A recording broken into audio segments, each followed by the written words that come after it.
Germans didn't find them. And well, this is the place where you produce pearl barley. So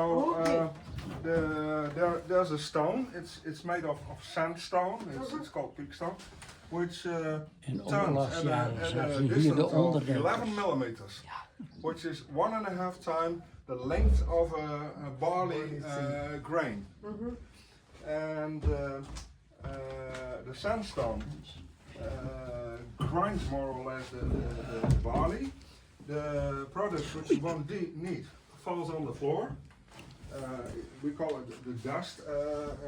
Well, the dust something in English I can't translate. Dust? Is it dust? Yeah, but that's something. And it needs to be done about 4 to 6 times. So if you remove the outside, the part which is kept is the inside part of the grain, and that's called pearl barley. You can buy it in the you can buy it in the shops. But why it was more expensive? Why is it more difficult to produce pearl barley? You need a Because lot of force. Extra speed. Power. Yeah. Okay. Yeah, because when you start grinding, that can be starting at about the wind force 3 or 4. Then you can start grinding, but removing the outside of the barley. Then you need wind force 6 to 7 at least, because otherwise it won't work.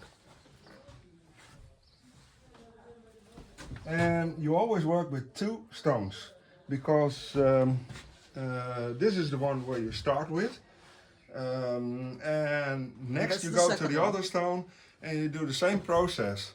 You cannot do everything at one stone because the pearl barley would get too hot, and then the quality diminishes. So you always have to cool it down in between. So transport it from one stone to the next one. And we have a small elevator, it's a double elevator down here, which transports the pearl barley from this stone to the next one, then to a sieve, which is down there, to remove all the broken grain.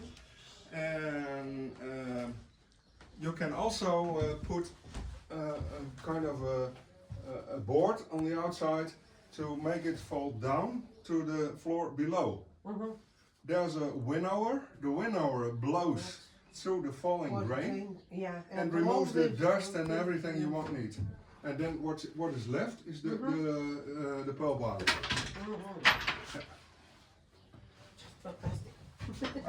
I have this for you.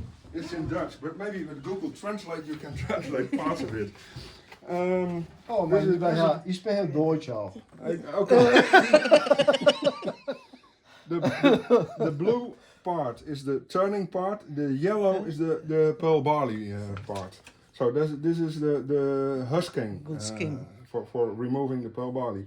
You see here the floors of the mill, and what we have, it's about spelt. You know spelt? Ja, polba. Zo, ja, In het Russisch. Spelt is She does.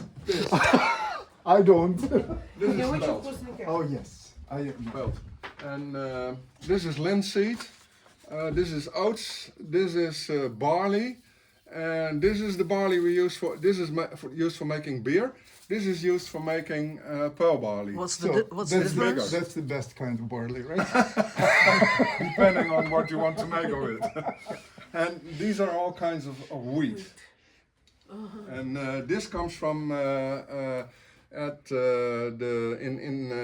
in France. You have the Mont Ventoux. If you're interested in speed cycling, you know the Mont Ventoux. It's a mount which is always makes part of the route from the Tour de France. Tour de France. And they grow this because they can't grow lavender anymore at that place, because lavender there's a kind of illness for the lavender, and they use lots of Replacement, something. how do you call this? Pesticides. Pesticides to keep it in good condition. So the people are not so very fond anymore. The French of lavender. It's very nice Okay. when you look at it, but Yes. it's kind of Too poisonous to keep it. yeah. And so now they start with this, and which is a kind of spelt, but it's called petite épeautre.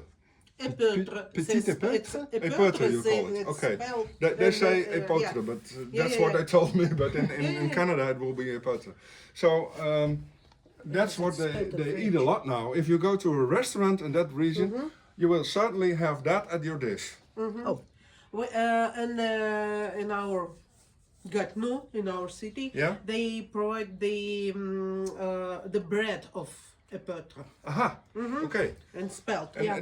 you tasted it? Yeah, I love it. Okay. Yeah, Yeah. it's really nice and tasty. Yeah. Yeah. Well, I like it too. It's We have a bakery which is called Deux Frères. And the owner of this bakery are two sisters. Irony. It's really funny. It's true. that's strange. Weird people. Yeah, we are